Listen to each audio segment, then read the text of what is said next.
Good evening, কেমন আছেন সবাই? আশা করছি খুব খুব ভালো আছেন।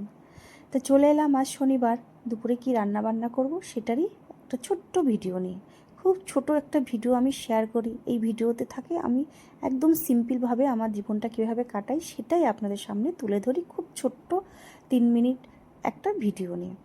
তো দুপুরে রান্না করব কি এটা না ভেবেই পাচ্ছিলাম না। রোজ না এটা একটা বড় টেনশান আমাদের মতন গৃহবধূদের, তাই না? যে 3টে সময় আমরা কি রান্না করব, মানে সকালে দুপুরে রাত্রে আমরা যে কি করব এটাই আমরা ভেবে পাই না। যতই ঘরে সবজি থাকে তবুও দেখবেন আমার তো হয় যে ফ্রিজের ডোরটা খুলে না 2 মিনিট দাঁড়িয়ে থাকি, আজ কি বের করব আর কি রান্না করব। রোজ কিন্তু একরকম খেতে ভালোই লাগে না, ওই ভাত ডাল তরকারি মাছ মাংস। আজ ভাবলাম একটু অন্যরকম যদি করা যায় কেমন হয়। তা ঘরে না মাশরুমও রাখা ছিল, আর ভাবলাম তার সঙ্গে একটু অন্য কিছু করা যাক। কি করি, ভাবলাম জিরা রাইস বানিয়ে ফেলি। আর ঠিক আছে, যেই ভাবা সেই কাজ। তো তার জন্য চালটাকে আমি প্রথমেই ধুয়ে রাখলাম।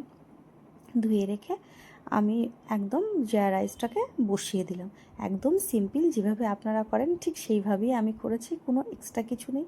আর আমার ভিডিওতে খুবই সাধারণভাবে রান্নাবান্নাগুলোই আমি শেয়ার করি, এক্সট্রা কোনো কিছুই আমি অ্যাড করি না।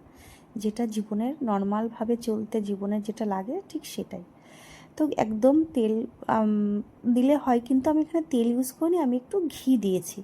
তো একটু ঘি দিলাম, তার উপরে আমি পেঁয়াজগুলো দিয়ে দিলাম। পেঁয়াজগুলো দিয়ে কিন্তু ঘিয়ের পেঁয়াজ দেওয়ার আগে আমি কিন্তু ওখানে অনেকটা জিরে দিয়ে দিয়েছিলাম। যেহেতু জিরা রাইস, একটু জিরে বেশি না হলে কিন্তু জিনিসটা আবার জমবে না। তো জিরে দেওয়ার পরে আমি দিয়ে দিলাম পেঁয়াজগুলো সুন্দর করে ভেজে নিলাম। আর পেঁয়াজটা নরম হওয়ার জন্য আমি দিয়ে দিলাম একটু লবণ আর কাঁচা লঙ্কা দিয়ে সুন্দর করে ভেজে নিলাম। আর ঘরে আনাই ছিল মটর, তো কিছু মটরও দিয়ে দিলাম। এর মধ্যে আপনারা কিন্তু একটু সয়াবিনও অ্যাড করতে পারেন, খেতে কিন্তু খুবই লাগে। আর নিরামিষের দিনে যদি একদম পেঁয়াজ রসুন না খান তাহলে পেঁয়াজ রসুনটা অ্যাভয়েড করে একদম নিরামিষভাবে করে দেখবেন, খুবই ভালো হয় খেতে।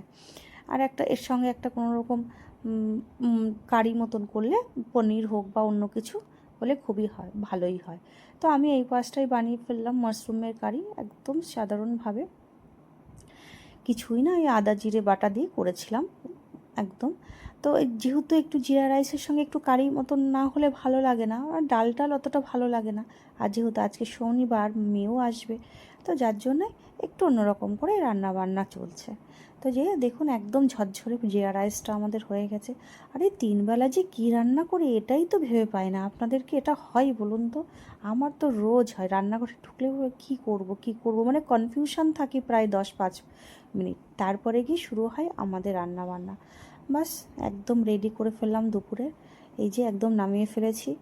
জিরা রাইস একদম ঝুরঝুরে হয়েছিল, খেতে কিন্তু খুবই ভালো হয়েছিল। সাথে এই যে এই মাশরুমের কারিটা দারুণ হয়েছিল লাঞ্চ।